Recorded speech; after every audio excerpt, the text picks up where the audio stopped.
Salut les petits potes, bienvenue dans une nouvelle vidéo. Vous êtes bien sur la chaîne de Louise Petrouchka, comme le prouve ce faciès. Sur cette chaîne YouTube, on parle de musique et de recommandations culturelle de manière générale. Aujourd'hui, attention, on part sur un nouveau format de vidéo. Avant ça, je voudrais faire une parenthèse minime sur mon challenge un son par semaine. Nous sommes à la 22e semaine, alors c'est super, tout se passe bien. Si vous voulez suivre de manière quotidienne, n'hésitez pas à aller me suivre sur Instagram ou sur SoundCloud, où je poste toutes les semaines les nouveaux morceaux. J'avais promis un vlog par mois, c'est quand même beaucoup de mon visage qui se plaint et qui n'est pas content, et je me suis dit que c'était pas le truc le plus distrayant de la planète, notamment en ce moment.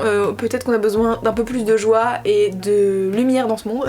J'ai beaucoup de choses à dire sur la créativité et sur la création. On s'en reparlera en temps voulu. Je continue ce challenge. Je n'ai pas abandonné malgré le fait que je n'ai pas posté ici depuis 3 mois. Maintenant, je voudrais vous parler du format d'aujourd'hui. Alors vous n'êtes peut-être pas sans savoir que depuis un certain temps dans ma vie, une des choses qui me guide c'est la curiosité, c'est m'interroger et me poser des questions sur le monde qui m'entoure. Et du coup, naît le format d'aujourd'hui qui s'appelle Food for Thoughts, because I'm so bilingue. Et surtout parce que c'est le premier nom de format qui m'est venu, alors je l'ai gardé. Si vous avez des meilleures idées, n'hésitez pas à les mettre en commentaire. Dans cette vidéo, j'ai envie de vous parler des trucs que j'ai lus, vus, regardés, qui m'ont fait réfléchir sur la société dans laquelle on vit, qui m'ont éduqué, qui m'ont appris des choses. Le truc, c'est que j'ai décidé de séparer ça des kiffs du moment. En soi, c'est le même format, c'est la même chose, je vais vous parler de trucs que j'ai bien aimés, qui m'ont intéressé, etc. On peut le dire, ce n'est pas forcément un kiff de tout instant de s'éduquer sur la société et sur à quel point elle est fucked up.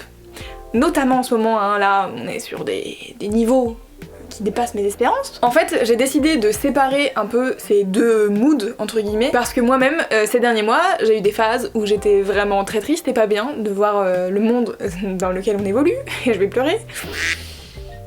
Ok, je pleure, tout va bien. J'étais pas prête pour ça, j'ai bientôt mes règles. Yes, mettons ça sur le SPM, c'est très bien. Vous pouvez le voir, moi-même n'étant pas très encline à toujours regarder des trucs, des informations, des trucs déprimants qui nous éduquent sur à quel point en fait personne nous a jamais rien dit et quand même c'est un peu de la merde, et que en tant que citoyen on aimerait agir pour changer les choses et faire de la planète un meilleur monde. J'ai décidé donc de séparer ces deux formats de vidéos parce que pour moi les kiffs du moment c'est vraiment un truc de divertissement et de petits bonheurs de la vie et de choses légères, et du coup Food for Thoughts ça sera plutôt un truc sur les réflexions que j'ai eues en écoutant des podcasts, en lisant des articles, etc. sur la société et ses fonctionnements. Je sépare ces deux choses car moi-même j'avais besoin de ça dernièrement, et donc je me dis comme j'en ai besoin, peut-être que d'autres gens en ont besoin. L'idée de ce format de vidéo c'est pas de venir dire regardez comme je m'éduque, à quel point je réfléchis à la société et comme c'est super, voilà. J'aimerais qu'on en discute dans les commentaires des différents sujets que je vais aborder aujourd'hui et dans les futures vidéos s'il y en a. Croisant les doigts. J'espère justement qu'en vous partageant ces différents médias, ces œuvres, etc., on pourra créer dans les commentaires un espace de discussion, et j'insiste sur le mot discussion, car le but c'est pas de dire regardez moi j'ai lu ça et j'ai vu ça et c'est hyper intéressant et c'est moi qui ai raison. Au contraire, justement, je suis de plus en plus sûre que j'ai raison sur rien et que j'ai besoin d'apprendre plein de choses, et je pense qu'on est tous un peu dans le même cas. Donc vous verrez, il y a des trucs plus radicaux que d'autres. Il y a aussi des trucs qui vous parleront plus suivant votre vécu et qui vous êtes. Moi je suis une jeune femme blanche, donc je viens de mon point de vue de jeune meuf blanche qui a encore plein de choses à déconstruire et à apprendre. Sans mentir, c'est un peu terrifiant de poster ça sur internet. Je ne sais pas pourquoi, j'ai une peur bleue de mal exprimer mes opinions et de mal exprimer les questionnements que je traverse, mais je vais faire de mon mieux et j'espère que ça vous parlera et que ça vous plaira. Voilà, j'ai fini cette intro de 8000 ans. Sur ce, je vous rappelle que j'ai mis tous les liens utiles dans la description, ainsi qu'un timing. Voilà, si vous voulez passer des sujets qui ne vous intéressent pas, n'hésitez pas. Voilà, c'est le but, c'est que chacun y trouve son compte finalement. Maintenant, je peux mettre le générique. Incroyable. This is my intro. This is my intro. This is my intro. Ok, tout d'abord, attaquons-nous à la partie société et utopie. C'est comme ça que je l'ai appelé, je n'avais pas d'autre nom. Première vidéo dont je voudrais vous parler, c'est une vidéo de la carologie qui s'appelle Dans la tête de Jérémy. Jérémy, qui est cette personne? Eh bien c'est Jérémy BCN, que je vous conseille d'aller suivre sur Instagram, qui est un activiste anarchiste, écologiste, décolonialiste, et je crois que j'oublie rien. Son combat à Jérémy, c'est de dire en fait les personnes afrodescendantes sont les premières victimes de la crise climatique actuelle, et du coup il faut que ces personnes soient les premières à dire comment on va gérer gérer cette crise climatique finalement, car c'est eux les premières victimes, vous l'avez. Jérémy a un super compte Instagram que je vous conseille vraiment d'aller voir, et en fait dans cette vidéo avec la carologie, il parle notamment d'anarchisme. L'anarchisme, depuis quelques temps, ça m'intéresse particulièrement. Quand on a grandi, comme moi, dans la société actuelle qui te dit la République c'est incroyable, on t'a aussi un peu mis en tête que l'anarchisme c'est le chaos total, la loi du plus fort, bref, un peu l'enfer quoi. Donc dans cette vidéo, Jérémy explique un peu ce que c'est l'anarchie déjà, pour comprendre d'où il vient et quel est son cheminement de pensée. Et le sujet principal de cette vidéo, ça va être l'abolition de la police et de la prison. Si, comme moi, vous avez grandi dans la société française dans les années 90 et 2000, a priori, c'est pas des choses qu'on a remis en question beaucoup, la police et la prison, à moins que vous ayez été dans des milieux radicaux assez jeunes. Et en fait, moi, ce qui m'intéresse particulièrement dans ce que Jérémy dit, c'est tout l'aspect utopique. Il explique à quel point le monde actuel dans lequel on vit est déjà un monde dans lequel la loi du plus fort est valable. Et que du coup, bah finalement, l'anarchisme, c'est plus un truc pour dire hey, regardez, tous ensemble, on peut faire des trucs et ça sera peut-être un peu plus logique que ce qu'on vit aujourd'hui. Et je sais que c'est assez déroutant, enfin moi je sais que les premières fois que j'ai lu des trucs sur abolir la prison et la police, j'étais là, bon la police moins, mais la prison c'est un peu un espèce de sacro-saint truc de on va mettre tous les gens déviants de la société qui sont pas dans les codes, qui ont fait des trucs qui étaient pas bien, sans trop se poser la question de pourquoi ils ont fait ça, est-ce qu'on peut les aider, est-ce qu'on peut les soigner, est-ce qu'on peut... voilà. Bon, l'idée c'est pas de vous faire une redite de la vidéo parce que l'idée c'est que vous ayez voir cette vidéo, mais voilà, moi ça m'a fait pas mal réfléchir justement sur qu'est-ce que j'imagine dans le futur, c'est-à-dire voilà, moi je suis une personne de gauche, j'aimerais que le capitalisme n'existe plus, j'aimerais que tous les gens soient égaux, ok, mais comment on fait et vers où on va? Il y a ce côté de j'ai besoin d'avoir une espèce de vision de l'utopie dans laquelle j'aimerais vivre plus tard, parce que le système actuel dans lequel on vit ne me convient pas, et parce qu'il convient pas à la totalité des gens. Et du coup avec Jérémy qui parle de tout ça, c'était un peu un truc de en fait voilà, il y a ça qui est possible. Éventuellement, si on essaye, regardez, il s'est passé ça, il y a déjà des trucs comme ci, comme ça qui sont passés dans le monde, et du coup, bah en vrai c'est une possibilité. Après ça pose des milliards de questions, et je dis pas que c'est une vidéo qui a toutes les réponses à ok on abolit la prison, y a pas de souci, mais alors comment on fait? Et ça pose énormément de questions sur la notion de justice, sur qui est condamné, de quelle manière, comment. Par exemple une de mes premières idées c'est ah ouais mais ok je sais pas, genre les serial killers, et ouais les gars qui tuent des gens, et les personnes qui font des agressions sexuelles, etc. Et après je réfléchis, je me dis mais les personnes qui font des agressions sexuelles, les 3 quarts du temps, elles ne sont pas condamnées. Donc finalement la prison est-elle vraiment utile? Voilà, donc bon. Ça me stresse de dire des bêtises de ouf. J'espère que je dis pas de la merde, mais j'espère que vous comprenez pourquoi ça m'intéresse. Et je vous conseille bien sûr 1000 fois d'aller voir Jérémy parler, car il parle 1000 fois mieux que moi. D'ailleurs, je fais une petite parenthèse, si vous avez des livres ou des documentaires ou quoi que ce soit qui parlent des utopies, ça m'intéresse, car j'ai besoin d'avoir un peu de foi en le futur et de me dire ok, le monde dans lequel je veux aller, il va là, car en ce moment, on peut dire que c'est pas trop ça. Ok, maintenant, deuxième sujet dans cette catégorie société utopie, vraiment le pire nom. Je voudrais vous parler du documentaire Netflix qui est sorti il y a pas très longtemps, qui s'appelle Derrière nos écrans de fumée en français et The Social Dilemma en anglais, où en gros c'est les tech bros de l'industrie des réseaux sociaux, soit une grande majorité d'hommes blancs, qui viennent dire hey, en fait ce qu'on a fait c'est un peu de la merde. Pour être honnête, ce documentaire ne m'a pas du tout transcendé. Au contraire, j'ai un avis assez critique dessus, c'est-à-dire que moi pour moi les 3 quarts des trucs dont il parle dans le documentaire, notamment il y a toute une partie sur ah ils ont nos données, peut-être qu'ils les vendent, ils peuvent mettre des ads sur des gens qui aiment bien l'extrême droite, et après et ben c'est d'autres gens qui commencent à devenir extrêmes et machin. Tout ce truc de ils veulent votre attention, et tout ça pour se faire de l'argent, je suis là. Merci Sherlock de nous dire ça en 2020. Tu nous aurais dit ça il y a 10 ans, j'aurais dit ok incroyable. J'ai un peu le sentiment que tous les gens qui en tout cas sont sur internet et consomment d'internet et les réseaux sociaux sont un peu au courant que bah leur life est entre les mains de ces espèces d'énormes entreprises multimilliardaires. En fait ce documentaire il parle beaucoup de ah là là attention on boue les réseaux sociaux, alors que vraiment c'est des gars qui ont créé ça, qui sont en train de te dire oh là là mince, vraiment on est désolé, ok c'est tout ce que vous avez. Il y a pas de solution hein, dans ce documentaire, faut pas s'attendre à des trucs de résolution de ah non mais en fait on sait comment on va faire et tout.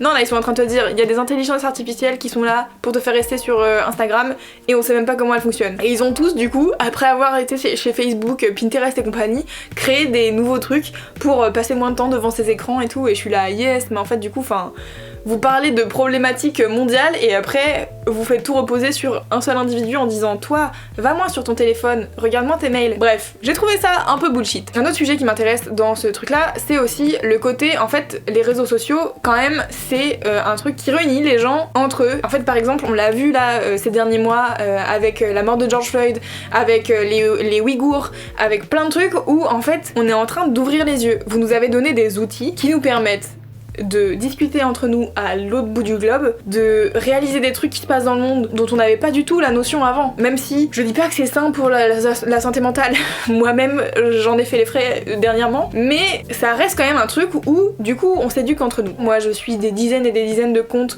qui font de l'éducation gratuite pour tous sur internet, allez-y hop c'est parti. En fait notamment sur des sujets qui ont attrait à l'égalité et à la fin des discriminations, c'est souvent des gens qui passent des heures et des heures, qui font des recherches et qui font des trucs gratuitement et qui les 3/4 du temps ne sont payés pour rien de ce qu'ils font. Par contre en effet Instagram mange un maximum d'argent. Je n'ai pas de réflexion derrière ça, c'était juste pour dire ça. Je me perds sur ce sujet, je pense qu'il faudrait que je regarde le documentaire pour me faire un avis plus définitif ou alors plus pointu. Écoutez, dites-moi, donnez-moi vos avis en commentaire. C'est pour ça que je veux créer ce truc là, pour que je ne sois pas seule et qu'il y ait des gens plus intelligents que moi qui me disent ce que eux et elles en ont pensé. Bon, je change de batterie et je reviens. Ok, I'm back. Ok, deuxième catégorie de cette vidéo, ça sera le féminisme. I know, incroyable n'est-ce pas, venant de moi, c'est fou. La première personne dont je voudrais vous parler, car c'est une personne complète, ainsi que sa chaîne YouTube, c'est Clarinette, qui pour le coup est une personne qui sait absolument bien s'exprimer et qui prépare incroyablement ses vidéos. Donc du coup je veux dire, ça change un peu quoi. Une des vidéos que j'ai adoré, c'est son parcours féministe. Comme elle avait plein de questions là-dessus, elle a décidé d'en faire une vidéo. En fait elle parle de son évolution en tant que féministe, et le mot évolution est très important, car le saviez-vous, les gens changent, incroyable. Et donc Clara parle de comment elle a commencé à s'intéresser au féminisme et puis de ses lectures, etc. C'est hyper intéressant. Je me suis beaucoup retrouvée dans ce qu'elle dit, même si j'ai pas l'impression d'être aussi informée qu'elle sur plein de sujets du féminisme. Ça donne envie en tout cas de s'y intéresser. Dernièrement, elle a sorti une vidéo que j'avais pas vu venir, je vais pas vous mentir, sur la sexualisation des adolescents dans les séries. Et elle prend comme exemple une scène dans Scam France saison 6, je crois, et des scènes plusieurs, puisqu'il y en a énormément, dans Euphoria. La série HBO coproduite par Drake ou produite ou que sais-je, ou producteur exécutif, bref il y a Drake dans le truc. Elle y parle du coup de la sexualisation des jeunes femmes dans les séries et de comment elle est faite et de comment elle est amenée. Notamment par exemple dans Euphoria, en regardant Euphoria, je me suis pas du tout posé de questions, j'étais là genre waouh ok elles sont trop libérées, incroyable et tout. Et elle arrive, elle dit mais en fait pourquoi vous les avez mis au lycée plutôt que de les mettre à la fac? Je veux dire à la fac, ça serait logique que, par exemple, il y en a une qui est camgirl, qu'elles aient des relations avec des mecs plus âgés, etc. C'est potentiel, tu vois, à la fac ça se fait, c'est pas un truc qui est zinzin, quoi. Sauf que là, en fait, elles sont toutes au lycée. Ça ne vous pose pas de problème. Et là, j'ai fait... Mais... Donc elle parle notamment par exemple de la moyenne d'âge de la première fois aux États-Unis pour les garçons, pour les filles, etc. Et elle dit mais en fait je veux bien qu'il y ait quelques personnes qui aient une sexualité un peu plus aboutie, etc. Mais genre autant de gens réunis dans un seul casting, d'un seul lycée, dans une ville aux États-Unis, c'est pas réaliste. Ça n'existe pas. Et est-ce qu'on demande aux séries d'être réalistes ou pas, c'est un autre sujet, mais en fait du coup là ça questionne aussi et surtout la manière dont on représente les jeunes femmes au cinéma et à quel point on les sexualise dès le plus jeune âge. Là elles sont censées avoir 15 ou 16 ans et encore une fois j'ai pas envie de faire une redite de la vidéo, je vous invite vraiment à aller la voir, elle est hyper intéressante. Tout ça pour dire incroyable, je vous conseille d'aller vous abonner à cette chaîne YouTube et voilà, passons à la chose suivante puisque plus ça va, plus il va faire nuit dans cet endroit. Sur le sujet du féminisme, je voudrais aussi vous parler d'un podcast qui s'appelle Rétrospective, dont j'ai écouté pour l'instant un seul épisode, mais qui était déjà bien suffisant et bien assez intéressant pour que je vous en parle aujourd'hui. C'est un podcast qui est présenté par une jeune femme qui s'appelle Tatiana et qui interviewe des personnes j'allais dire âgées, mais c'est pas vraiment ça, vieillissantes, je sais pas si c'est le meilleur terme. Bon bref, voilà, des personnes vieillissantes. Bon, on va dire ça. Dans un des derniers épisodes qu'elle a fait récemment, elle a interviewé une psychologue qui s'appelle Catherine Grangeard, qui a 63 ans. En fait, il me semble que le podcast part d'une phrase que Yann Moix a prononcée en interview je ne sais plus quand, en disant qu'en gros, lui, du haut de ses 50 ans, il était pas très intéressé par les femmes de 50 ans, car elles sont, c'est bien connu, vieilles et moches, et que du coup, lui, ce qui l'intéresse, c'est plutôt le corps des femmes de 25 ans. J'espère que comme moi, vous êtes mal à l'aise face à ce genre de propos. Du coup, tout le podcast tourne autour de ce que c'est être une femme qui vieillit, à quel point les femmes qui vieillissent sont effacées, hein, voilà, gentiment gommées par la société, car elles ne servent à rien si elles ne sont plus belles, c'est bien connu. Je trouve que c'est des sujets assez passionnants. Catherine Grangeard, elle parle hyper bien de comment la société traite les femmes et de manière générale les personnes vieillissantes, on va pas se mentir. Il y a plein de trucs qui m'ont paru très intéressants, notamment sur la manière dont les femmes se voient passer un certain âge et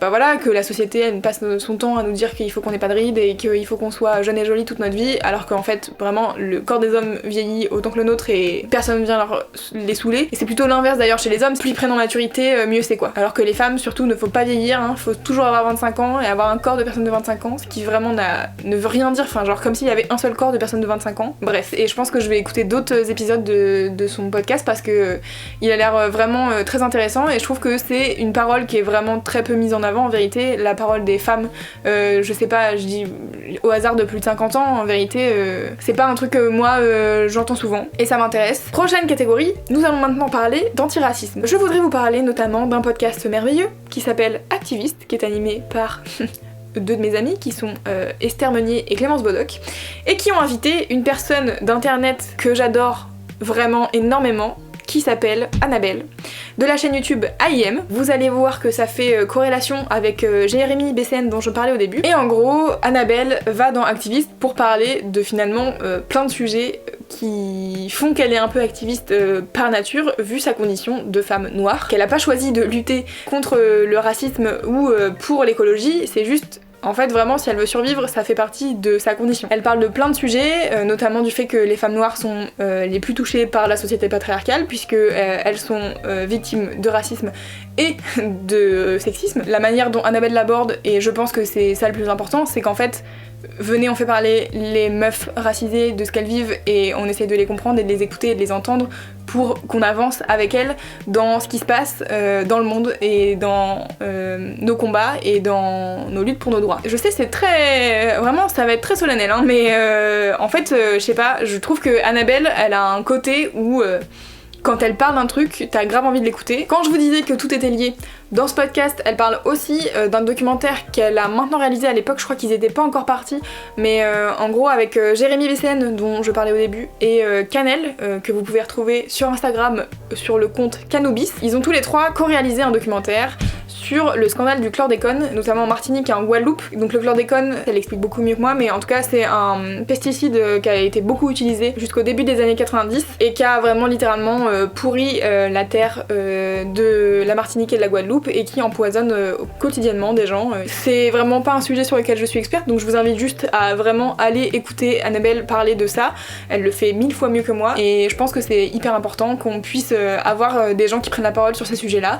Donc voilà, je vous invite à aller écouter ce podcast d'Activiste. Si ça vous intéresse, il y a aussi Canel et Jérémy qui sont passés au micro d'Activiste pour chacun parler de leur sujet à leur manière. N'hésitez pas à aller écouter ça, je trouve que c'est des podcasts vraiment, vraiment intéressants. Et je sais que intéressant est un mot qui est beaucoup revenu dans cette vidéo, mais vraiment. Toujours sur le sujet de l'antiracisme, je voudrais vous présenter une chaîne YouTube dont j'ai déjà parlé, en vérité, dans un de mes vlogs je crois. C'est une chaîne YouTube qui s'appelle Légitime, qui est tenue par deux meufs qui ont l'air incroyablement cool, qui s'appellent Sergina et Jessica. Moi je les ai découvertes avec leur série de vidéos qui s'appelle À nos petites sœurs, où des femmes noires face caméra prennent la parole et s'adressent à Sergina et Jessica qui les interviewent pour parler de leur vie, de ce que c'est d'être une femme noire en France aujourd'hui, de ce qu'elles vivent au quotidien. Et encore une fois, je trouve que c'est des paroles qu'on n'entend pas assez, ces vidéos elles m'ont grave touchée, juste elles se donnent la parole entre elles et tu sens que c'est ultra important quoi. Elles font aussi pas mal de vidéos où elles sont toutes les deux et elles choisissent un sujet, elles en discutent ensemble. La première vidéo qui a été diffusée sur leur chaîne, qui est celle dont j'avais parlé je crois dans un de mes vlogs, c'était sur le rapport à la réussite et à l'échec. Je sais pas, en fait je les trouve hyper touchantes, hyper attachantes. Il y a une espèce de connexion qui se fait et t'as envie de les écouter parler ad vitam aeternam quoi. En tout cas, j'ai trouvé ça grave passionnant. C'est un vécu que je n'ai pas et que je n'aurai jamais, et donc le seul moyen que j'ai d'apprendre c'est de regarder des vidéos comme ça, et donc je suis hyper reconnaissante qu'elle fasse ça. Allez vous abonner à cette chaîne YouTube. Nous pouvons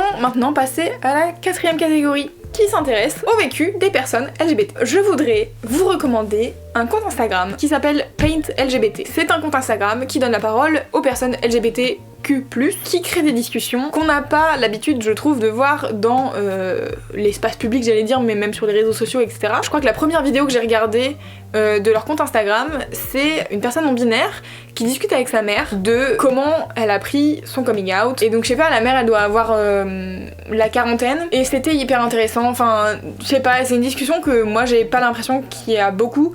C'est-à-dire que les histoires de coming out, souvent quand on les voit, c'est vraiment pas hyper funky, en tout cas la manière dont elles sont dépeintes au cinéma ou dans les séries ou des trucs comme ça. Et du coup j'ai trouvé ça hyper intéressant qu'il y ait cette espèce d'échange. Tu sens que la mère elle comprend pas trop ce que c'est être non-binaire. Enfin il y a un espèce de truc de bah déjà j'avais jamais entendu parler de ça avant que tu me dises ça, machin. Enfin je sais pas, moi il y a un espèce de truc où j'ai foi en l'humanité et je me dis peut-être les gens qui vont voir ça ils vont s'ouvrir plus et ça sera génial. Là où je veux en venir, si j'y arrive et que j'arrive à être claire, c'est que je trouve que ce compte Instagram crée de la discussion et crée des moments de vie qu'on n'a pas l'habitude de voir. Alors je sais pas, peut-être que c'est moi qui suis pas assez dans le milieu LGBT pour me rendre compte que en fait ces discussions elles ont lieu souvent ou qu'elles sont souvent mises en caméra, etc. Mais en tout cas moi c'était la première fois que je voyais ça. J'ai trouvé ça hyper intelligent de faire ça. Souvent je regarde des vidéos et je les trouve hyper bienveillantes et plein de débunkage en fait sur ce que c'est être une personne LGBT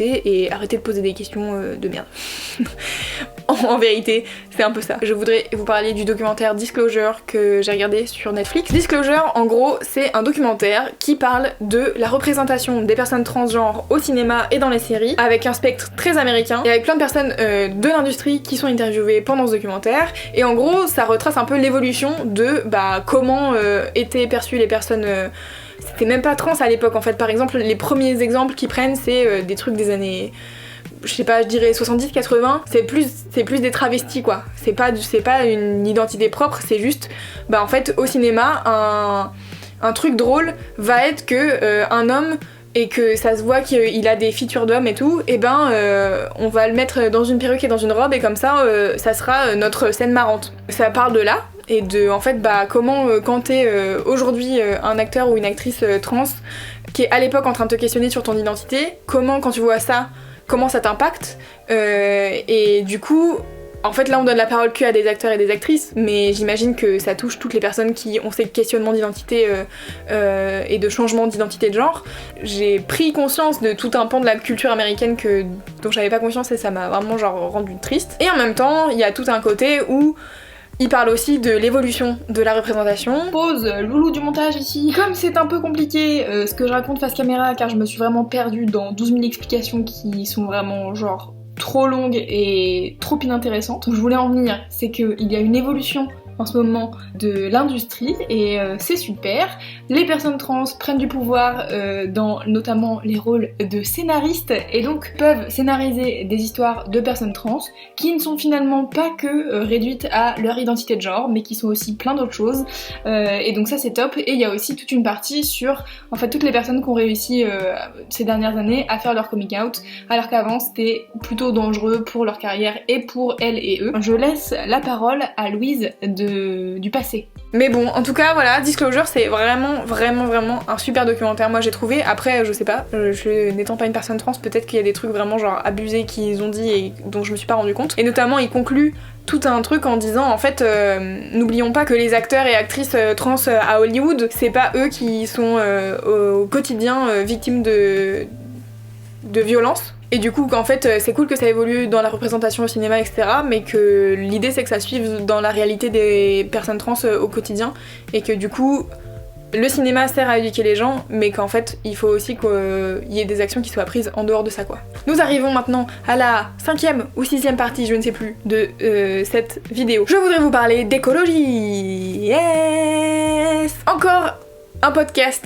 Et toujours le même podcast, car je voudrais vous parler d'un épisode d'Activiste à nouveau. Oui, je sais, je suis dans des redites, mais je voudrais vous parler de l'épisode avec Ophélie ta mère nature, qui est sur YouTube aussi, dont vous pouvez aller regarder la chaîne YouTube, qui est hyper bien, qui parle d'écologie et de changer les choses à son petit niveau, même si on sait que c'est pas nous qui faisons les 3/4 des trucs de CO2 de mon cul de la planète là. Donc Ophélie d'emblée, c'est une personne qui parle d'écologie et de désobéissance civile via la guérilla green. Vous allez me dire, c'est quoi la guérilla green, enfin, je vais essayer de vous expliquer rapidement, mais vraiment Ophélie le fait mieux que moi car elle a sorti vraiment un livre qui parle uniquement de ça. La guérilla green, c'est l'idée de dire on va reprendre les terrains vagues, on va planter des trucs, sur les parterres de la mairie avec des fleurs moches, ils font des bégonias, on s'en bat les couilles, nous on veut mettre des tomates et des courgettes. En fait la guérilla green, un peu par définition, c'est de la désobéissance civile parce que par exemple, t'as pas le droit de planter ce que tu veux sur les parterres de fleurs de ta mairie ou sur un rond-point parce que ça appartient à la mairie et que c'est pas bien, machin, et je crois que tu peux avoir une peine, peut-être une peine de prison s'il y a récidive et je sais pas combien de milliers d'euros d'amende parce que t'as pas le droit. Sauf qu'en fait, rappelons que en fait c'est nous qui payons les parterres de fleurs, donc peut-être on peut planter les trucs qu'on a envie de planter dans les parterres de fleurs, non? Toute l'idée de la guérilla green, c'est les citoyens qui changent les lois et pas l'inverse. C'est-à-dire que c'est pas les lois qui vont du jour au lendemain changer alors que personne n'a rien demandé. Et n'a rien fait et ne s'est pas sorti les doigts du cul pour dire en fait pas content, on voudrait que ça change. Ophélie elle parle de ça à travers du coup son prisme à elle et comment elle lutte pour l'écologie et pour aussi rendre la ville plus jolie et pleine de plantes et voilà c'est super. En fait je voudrais juste vous dire à quel point ce podcast m'a donné envie de me sortir les doigts du cul et c'est con mais genre de planter des trucs sur mon balcon parce qu'en fait je sais pas, ça peut aider les abeilles, ok d'accord, je sais que c'est pas moi qui vais changer la planète à moi toute seule, mais en attendant je sais pas, genre il y a un truc dans mon esprit où je me dis genre au moins j'ai fait ça, et ça veut pas dire que je vais pas aller militer pour faire autre chose etc, c'est juste c'est une partie de comment tu peux militer. Personne t'explique comment il faut que tu milites, c'est toi qui dois décider, c'est toi qui sais en ton âme et conscience ce qui est bon pour toi et bon pour ta santé mentale. En attendant, je trouve que c'était très intéressant, je n'ai plus de batterie, alors du coup je vais finaliser cette vidéo. J'espère que elle vous a plu, que ça vous intéresse ce format de vidéo. Si c'est le cas, dites-le moi dans les commentaires, comme ça je me sentirai moins seule. N'hésitez pas à me mettre en commentaire des articles, des livres à lire, des trucs qui vous ont fait genre mind blow votre vie parce qu'en fait vous aviez jamais réfléchi à la société comme ça. Là vous voyez bien que dans tous les trucs que j'ai cités, c'est pas non plus forcément des trucs qui vont changer votre life. Juste la vidéo avec Jérémy, encore une fois, je vous dis allez la regarder parce que vraiment c'est hyper intéressant. Mettez-moi en commentaire des trucs qui parlent d'utopie car j'aimerais qu'on arrête de déprimer et qu'on ait envie de construire des choses ensemble. Abonnez-vous à cette chaîne YouTube si c'est pas déjà fait. Vous pouvez me suivre sur Instagram même si j'essaye de réduire mon temps d'écran dernièrement, et puis vous pouvez me suivre sur SoundCloud pour tout ce qui est musique que je compose une fois par semaine. Voilà, je vous fais des bisous, poutou, cailloux.